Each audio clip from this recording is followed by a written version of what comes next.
Assalamualaikum everyone and a very good morning. We appreciate your presence today, especially that of our accountant, Ms. Shaira and Ms. Afifi. Moreover, do not forget to Mr. Daniel from the local bank. I'm happy to welcome you to join our meeting today.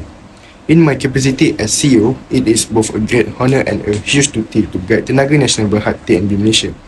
Please introduce yourself to the other staff members present at this meeting before we get started. Hi and good morning everyone. I am Haziq, the financial manager for this company. Hi, I am Shahira, an accountant that are assigned to work with this company. Hi, greetings. I am Afifi as a second accountant. Hi to all the top management of Tenaga Nasional Berhad TNB Malaysia. My name is Daniel and I am the local bank for this company. Thank you for inviting me to join the meeting today. Today, we will discuss the financial situation and how we can afford to invest in various projects. The goal of today's meeting. You can check the draft minute that have been prepared. And now I will pass to Ms. Shaira and Ms. Afifi to present our financial situation. Thank you to our CEO, Mr. Danish. Okay, now I will explain the details about the statement of financial position of Tenaga Nasional Berhad in 2021, and at the same time, I will show the comparison with the previous year, which is 2020. The total non-current assets from the year 2021 has increased, which is 155,578 million compared to 2020 as much as 153,630.8 million.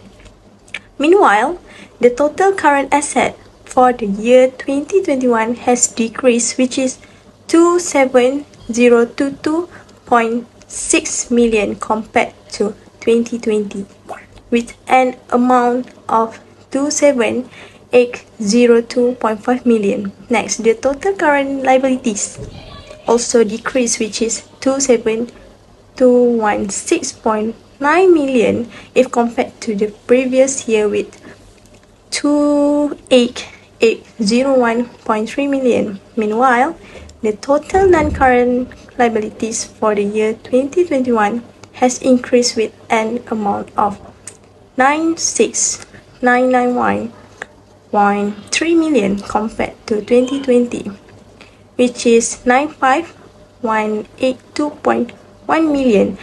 And the last one, the total equity also increased with 5,392.4 million compared to previous year, as much as 57,449.9 million. That's all from me. I will let the next accountant, Ms. Afifi, to explain the details about the statement of profit or loss of this company. We proceed to explain what Ms. Shahira said. The gross profit is 11,953.4 million ringgit for 2020 and 14,184.7 million ringgit for 2021. The earning before interest and rate is 7,538.8 million ringgit for 2020 and 8,083 million ringgit for 2021. Besides, the profit before taxes is 4,235.4 for 2020 and 4,738.3 for 2021. All the details in statement of financial position for 2020 is lower compared to 2021, and the details in statement of profit and loss for 2020 to be higher than the previous year. That's all from me. Thank you. For explaining the statement of financial position. Now I will explain the financial analysis for our company. Firstly is our liquidity ratios. For the last year, our current ratio and quick ratio show an improvement from 2020. For the current ratio in 2021, we get 0.99 times compared to 2020, which is 0.97 times. For the quick ratio in 2021, we got 0.92 times. It is better than 2020, which is 0.91 times. It shows that our company is able to pay short-term obligations without relying on the inventory and prepaid expenses. For the net working capital in 2021, our company is experiencing a decrease compared to 2020. In 2021, we got 54 and 239.5 million compared to 2020, which is 56 and 603.8 million.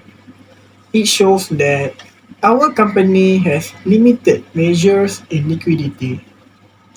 Next is our activity ratios. Inventory turnover of our company for 2021 is decreasing, which is 26.6 times compared to inventory turnover for 2020, which is 27.8 times. It shows that we will be facing difficulties and don't have effective inventory in order to generate sales. Our company average collection period for 2021 is 72 days. It is worse compared with the average collection period for 2020, which is 56 days. It means that a high average collection period indicates our company collects payments slower than we should, and the company could having a trouble collection debt. Our company fixed asset turnover is 0.34 times, and it is better compared to 2021, which is 0.29 times. This shows that our company is efficient and effectively uses the fixed assets to generate revenues. Based on 2021, our company total asset turnover is 0.28 times. It is better compared to 2020, which is 0.24 times. It means that our company has the effectiveness of total assets to generate more sales. Now, I will explain the leverage ratios for our company. In 2021, our debt ratio and debt to equity ratio are declining compared to 2020. Debt ratio for 2021 is 28.3% compared to 2020 is 27.26%. Our debt to equity ratio for 2021 is 76.5% compared to 2020, which is 74.9%. It shows that our company has a higher amount of debt in capital structure and to finance assets. For our time interest earned in 2021, we had improvement than 2020. We got 5.54 times in 2021 compared to 2020, which is 4.72 times. It shows that our company is able to meet loan requirements and lower default rates. Lastly is our profitability ratios. Based on 2021, our company's gross profit margin is 26.95% rather than the previous year, which is 27.18%. It shows that companies have a lower return on contribution margin profit. The company operating profit margin for 2021 is 15.36%. It is decreasing compared to 2020, which is 17.14%. It means that companies have a lower productivity profit.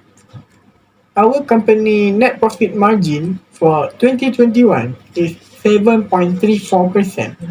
It is lower than the net profit margin for 2020, which is 8.22%.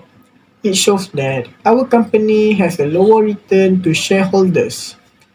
Return on total assets and return on common equity both are increasing in 2021. Return on total assets is 2.11% in 2021 compared to 1.99% in 2020.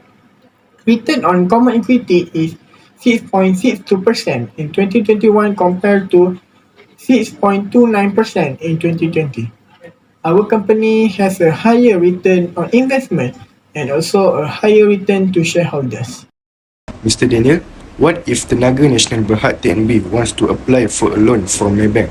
Based on the justification provided by the accountants and finance management, I think that granting the loan to the corporation is an excellent deal because the company was able to better fulfill its requirements for making interest payments this year. Compared to the last year, the corporation did a better job of meeting its requirements for times interest payments. The business was also successful in paying off its debts and issuing credit to support its investment. Thank you, Mr. Daniel. So, Mr. Haziq, what is your opinion based on our discussion just now? Do you agree to join the project? Thank you, Mr. Danish. As Mr. Daniel said, the time interest earned is increasing. I agree with Mr. Daniel's statements that we can take out loans to invest in several projects. I'm sure that we can get a return on this investment for our company. Thank you, Mr. Haziq. In result, we can borrow a loan from bank. I will end this meeting. Thank you everyone for the participation and I hope you guys has a nice day. See you guys next time.